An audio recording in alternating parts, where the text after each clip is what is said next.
Well, I don't know about you, but I understand that it's not quite officially summer yet. However, I think it's been ushered in. It feels like it anyway, and that's a joy for me. I love the month of June, and this month we are playing with the information in the book by Paul Ferrini that I Am the Door. And today's topic is one of the chapter titles entitled Giving the Gift. And so what is the gift?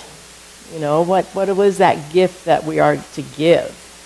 Well, I think that primarily what was talking about here is our talents, what we've come into this life with that we know. We know by this point in time, guys, we know what our gifts are. We've experienced them. We've played with them. We've given them. And as I was thinking about this lesson, it just naturally came up to me the parable that is in Matthew, where the master teacher, Jesus the Christ, talks about the man who was going to go on a journey. And he had his servants come before him, and he gave one of the servants 5 talents, which was a coin, money, and he gave the second servant 2 coins, and the third servant he gave 1. And I see the head shaking. Everybody's familiar with this parable, right? Because what goes on is the guy leaves and leaves them in charge of what he left them. And of course, the first fellow who had the 5 took and invested them and doubled his monies, and he had 10. The second fellow did the same thing. He took his 2 and doubled them, and he ended up with 4. And then the last fellow, though, that only had 1, was concerned about the fact that he didn't want to lose it. So what did he do? He buried it. He hid it because he was afraid. And when the master came back, he was just so excited with his first servant. He said to him, "Well done, my good and faithful servant. Thou hast been faithful over a few things. I will make thee ruler over many things. Enter into the joy of thy Lord." He said that to the first 2. What did he say to the third fellow? But to the third servant, "Thou wicked and slothful servant. Thou oughtest to have put my money to the exchangers, and then at my coming I should have received mine own with interest. Take therefore the talent from him and give it to him which hath 10 talents. So this poor fellow, who was so afraid that he was going to do something wrong, he hid his talent. He was able to return it. And what ended up happening? He was just a slothful servant. And actually, at the end of it, it says, he is cast into outer darkness. There was where there was weeping and gnashing of teeth. Yeah, not a pretty picture at all. But what's interesting about this is that, you know, as far as the Bible goes, you have to remember, you have to take it into context.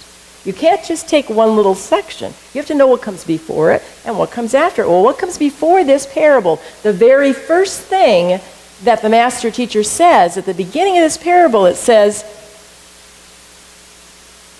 "For the kingdom of heaven is as a man traveling into a far country who called his own servants and delivered them into his goods." So the whole thing is based upon the fact that for the kingdom of heaven is. That's what it's based on. That's what it's talking about. What's the kingdom of heaven? We talked about it last Sunday. The kingdom of heaven is right here amongst us. And if we are afraid in any way of this infinite abundance that we are living in, and we think that we have to do something to clutch onto what we have so that we don't lose it, we are not living in the kingdom, guys. The kingdom of heaven is infinite. We are here to play in it. We are here to discover the talents that we have and to give them out so they multiply. That's what the whole thing is about. And I will have to say, the parable ends with, "For unto everyone that hath shall be given, and he shall have abundance. But for him that hath not shall be taken away even that which he hath." This is an example of the law of cause and effect. What we put out, we get back. If we put out a little thimbleful, the universe is responding that way and saying, well, I guess, you don't really care too much about playing and living in this life. To me, we are here to live this infinite life, full out. That is what we're talking about, is multiplying our talents. Now, I said before that how many of you know what your talents are? You know what your talents are. You've played with them enough. We know that. You've developed them by this time in life. But do you think there'll be more? Do you think there are any more that may be out there that you haven't yet discovered? Absolutely, most assuredly. Most assuredly.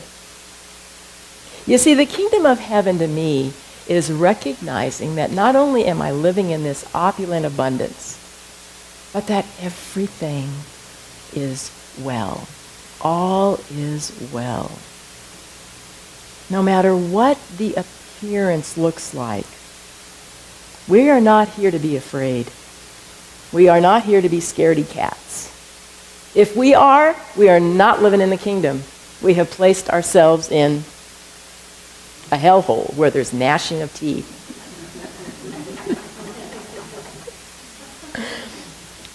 Paul Porphyrini in his book says, "The gifts you have been given in this life do not belong to you alone. They belong to everyone. Do not be selfish and withhold them. Don't imprison yourself in a lifestyle that holds your spirit hostage and provides no spontaneity or grace in your life. Risk being yourself fully. Let go of the expectations others have for you and get in touch with what brings you the greatest joy and fulfillment. Live from the inside out, not from the outside in."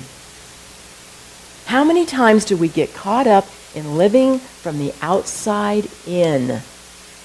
Just thinking that I'm going to be happy, I will be blessed, I will be fulfilled when this comes into my life. This is happening to me. I married this person. I make X amount of money. All of those outside things. And granted, we in this teaching teach that we are here to speak our word, to say what we want in life, because life responds to us. But the very, very, very important fact about it is that you got to remember where you're coming from first. Remember that you are coming from this infinite kingdom that is within you. So it takes time to look at what is it that feeds my heart. What is it that gives me joy? We are infinite beings. There's going to be something new. If you excavate it and look for it, you're going to find something new. I was just talking to someone this morning that said, this summer I'm taking a class in acting. It's been on my list now for years and years, and I'm finally doing it. Yay. Good for you. One of the comments that he made in that book, it said that, remember that these gifts that you have been given don't belong to you alone. So goes with our song this morning, that we are one. There is one whole. We are a part of it. But they don't belong to us. Don't be selfish and leery of thinking that I can't step out and do something different because other people are counting on you. We are all integrated one with another. This is June. June is the month where people graduate, from elementary and high school and all of college, wherever. You're graduating at some point in life, a lot of times in June. Think back now. Give yourself a moment to think back now of the time when you were in school. Maybe a teacher that you had an involvement with, that experiment with, that taught you something, that showed you something about yourself that you wouldn't have known otherwise. Maybe it was a student, a fellow student, who showed you something that you were not aware of previously. We all rely on each other to see what it is within ourselves that can be brought out. It's a blessing to know that I am here to give my gifts and to not be measured by anybody else's yardstick. Very important. That if I am coming from my center, from my source, from my wholeness, and I am giving my gifts with joy and with love, and it doesn't matter how it's responded by other people, does it? It doesn't really matter because you are in joy, you are in bliss. I love what Farini said. He said, what you deeply value has your full, loving attention. It is nurtured, watered, and brought into fullness and truth. It does not happen overnight. It does not happen exactly how or when you want it to. Dang it. It flourishes through your commitment, your consistency, your devotion. What you love prospers. It unfolds. It gets roots and wings. This is the movement of grace in your life. I don't care how old you are, what your age is in numbers. We are here to eternally grow ourselves. We are spiritual beings first. That's infinite. So I want you to take the time, make the priority, discipline yourself every day to sit down and open yourself up to what is it that this Spirit wants to do through me this day. It takes time. It takes commitment. It takes discipline to sit down and be open and receptive. It takes being quiet. It takes being in solitude. We have to stop. We have to look within. We need to ask, listen for that divine guidance. Now, the reason I'm saying all of this is because the person who teaches, how many teachers do I have in this room? Oh, I see hands are not going up, and I know who teachers are here. We teach because it's something that we need to hear, that we need to learn. And so I know that I can be somewhat of a A- type personality. I fill my schedule up, to overflowing many, many, many times. And though I will say one of my consistencies that I do in life is I wear my Fitbit and I work at getting my 10,000 steps every day. That's 4 miles. When I go to work, when I do my day job of insurance, by the time I get home, I've typically done about 2 miles, just in a normal day, of just doing that thing. So when I get home, I do take my walk. And for me, my walks are those times when I'm doing that internal spiritual availability work, But yesterday, I'll tell you, it was such a beautiful day. Had a beautiful time. Did playing, running around town, doing things. Come home, write my topic and what we're talking about today. And then it was close to sunset. It was about 7 o'clock, and it was so beautiful that I just went out on my veranda, and I just sat and just looked, and just experienced, just felt what was going on around me, watching the trees move, watching the birds flit, feeling what gratitude for being in this place that I'm at, both in physicalness and in consciousness.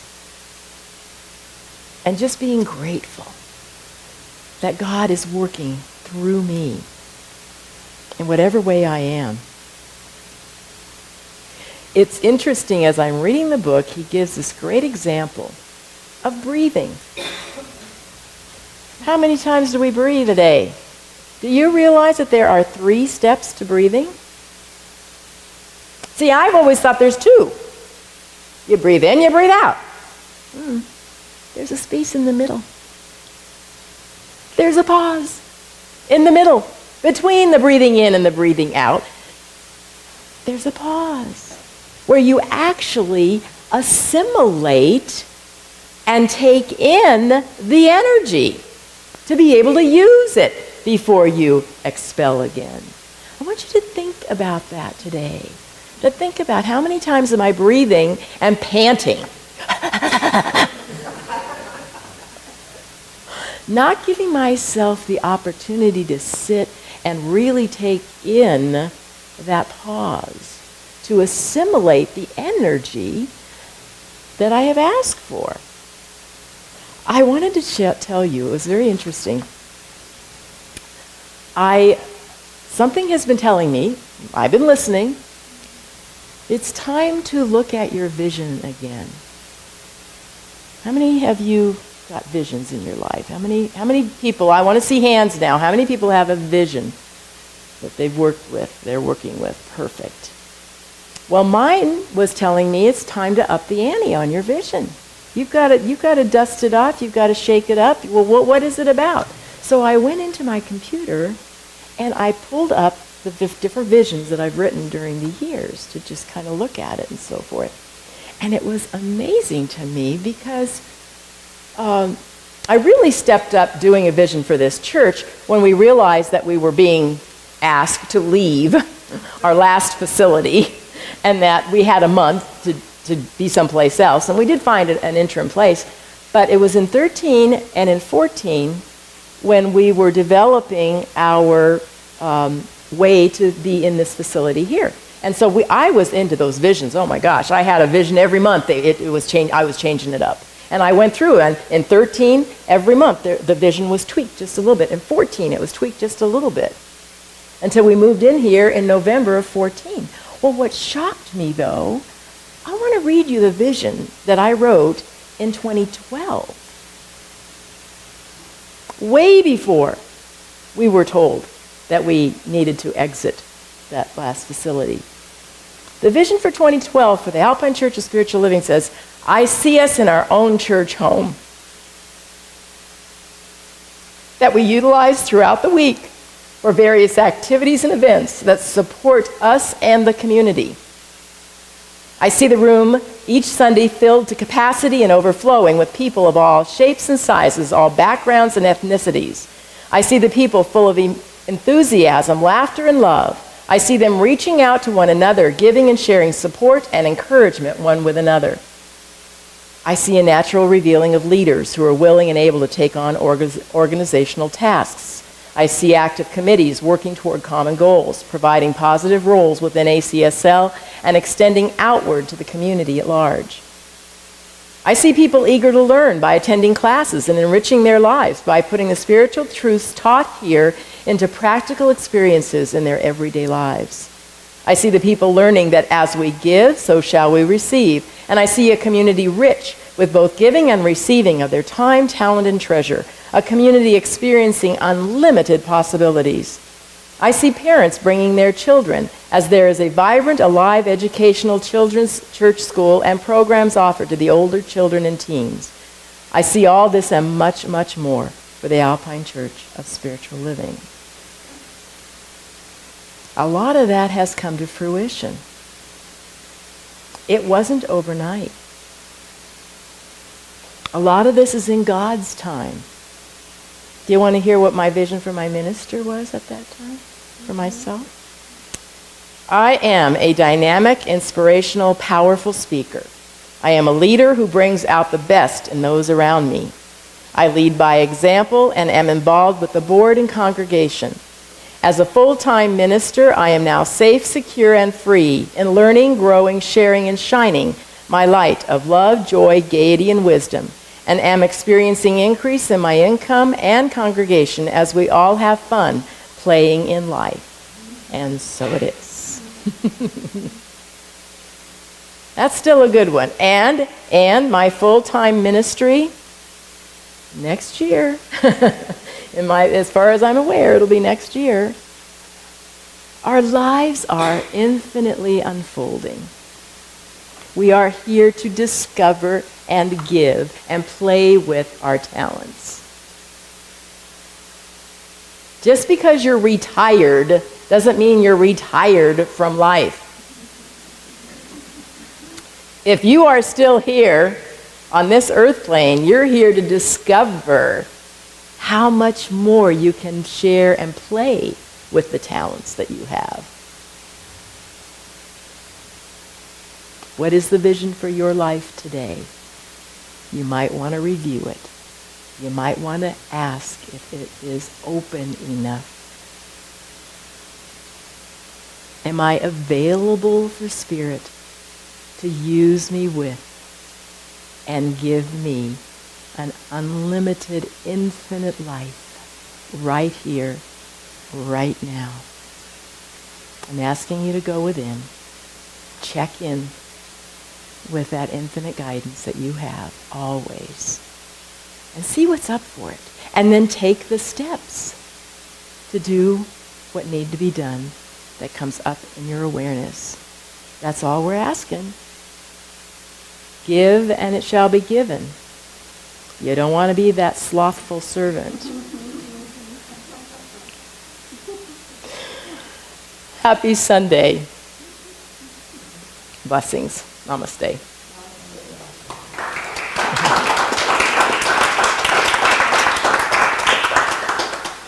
Okay, at this